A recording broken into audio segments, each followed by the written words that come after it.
لايت اهيت باحجامها زي ما انتم شايفين. طبعا الصغيره، الكبيره شويه، الوسط، والكبيره خالص اهي. طيب يا حاج عمار، دي بكام ودي بكام؟ دي اللي هي الكبيره اكبر حاجه. دي عامله كام؟ ب 175 الكبيره. ب 175. تمام. وعندك الوسط ب 150 والصغيره 150 ب 100 جنيه. ب 100 جنيه. احنا هنا في نزله الشوبه. في نزله الشوبه. اللي عايز يجي ياخد ماشي. تمام. عندنا كل حاجه، الكولمن الصغير والكولمن الكبير والقلل والطواجن. وعندنا كل حاجه، والحاجات اللي هي بتتحط على الفلل برضه بتركب فيها نور. ب 100 وب 100 برضه، والصغيره ب 75.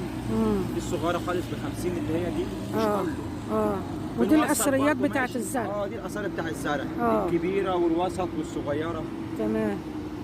كله باذن كده هنشوف الاسعار بتاعت الكولمن بقى. البلاص اللي انت حاطط ايدك عليه ده بعامل كام دلوقتي؟ ده اللي هو الوسط.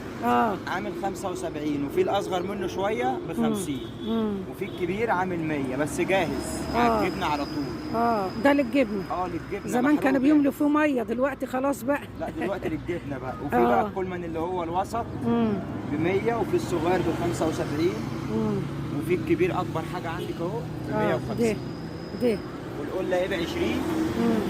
ب 20 بالغطا بتاعها بكله. تمام.